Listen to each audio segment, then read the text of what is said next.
അതിന്റെ അർത്ഥം ഇമാം നവവി ശർഹുൽ മുഹദ്ദബിൽ പറഞ്ഞിട്ടില്ലേ, ഇമാം ഖസ്തല്ലാനി ശർഹുൽ ബുഖാരിയിൽ പറഞ്ഞിട്ടില്ലേ, വലാ ഖബറൻ മുശ്രിഫൻ ഇല്ലാ സബൈതുഹു, അതേ മുശ്രിഫായ ഖബറിനെ തസ്വിയത്ത് ചെയ്യണമെന്ന് അല്ലാഹുവിന്റെ റസൂൽ പറഞ്ഞു. അതിന്റെ മഅന എന്താണ്?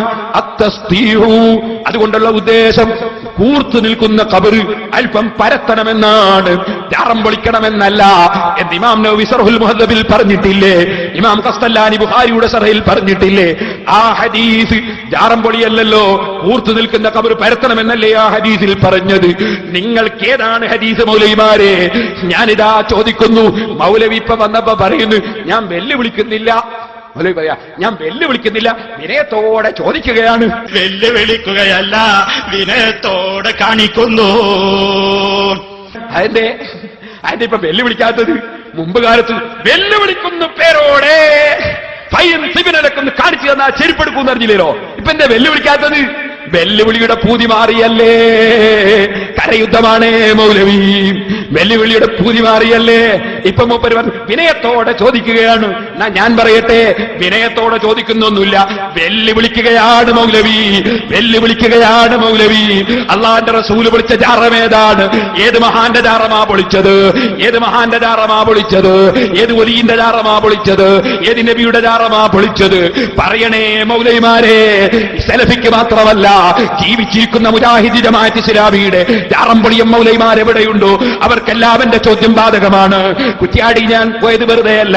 1964 പള്ളിയുടെ പടിഞ്ഞാറ് ഭാഗത്തുണ്ടായിരുന്ന ഔലിയായുടെ മഖാം എന്ന് വിളിക്കുന്ന ആ നീളമുള്ള ഖബർ ചില ചെറുപ്പക്കാർ ചേർന്ന് പൊളിച്ചു നീക്കിയെന്ന് ഈ ചിയ്യൂർക്കാരനായ മൊയ്ദ് മൗലവി, ജമാഅത്ത് ഇസ്ലാമിയുടെ നേതാവ് മൊയ്ദ് മൗലവി കുറ്റ്യാടിയിലെ ഖാദി എഴുതി വെച്ചിട്ടുണ്ട്, കുറ്റ്യാടി ഓർമ്മകൾ എന്ന പുസ്തകത്തിൽ എഴുതി വെച്ചിട്ടുണ്ട്.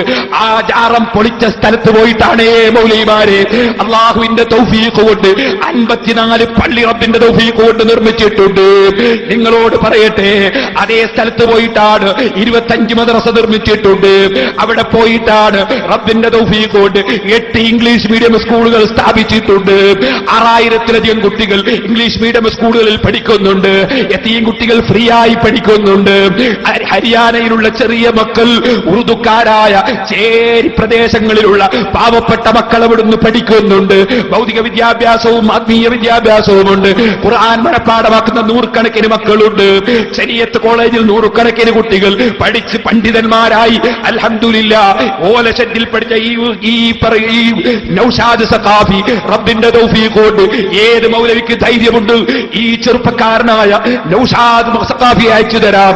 നേരിടാൻ ധൈര്യമുണ്ടോ മൗലവിമാരെ? അങ്ങനത്തെ 100 മക്കളെ അള്ളാഹുവിന്റെ തൗഫീഖ് കൊണ്ട് സിറാജുൽ ഹുദ വളർത്തിയെടുത്തിട്ടുണ്ട്. ചോദിക്കട്ടെ മൗലവിമാരെ, സദാ ദഅവാ കോളേജിൽ MA-ക്ക് പഠിക്കും, MBA-ക്ക് പഠിക്കുന്നു. ഇപ്പോൾ ഇൻഷാ അല്ലാഹ് ഒരു PG എടുക്കും. അതേ സമയത്ത് പണ്ഡിതന്മാരാകും. അതിന് ദഅവാ കോളേജ് നടക്കുന്നുണ്ട്. ചോദിക്കട്ടെ മൗലവിമാരെ, നിങ്ങൾക്ക് ഞാൻ പിരിവെടുക്കുന്നതിന് വിഷമമുണ്ടല്ലേ? പിരിവെടുത്തിട്ട് നിങ്ങളെപ്പോലെയല്ല ഞാൻ പിരിവെടുത്തതിന് എന്റെ സംഘടനയിൽ ഒരാൾക്കും ഇന്ന് വരെ തർക്കമുണ്ടാകും.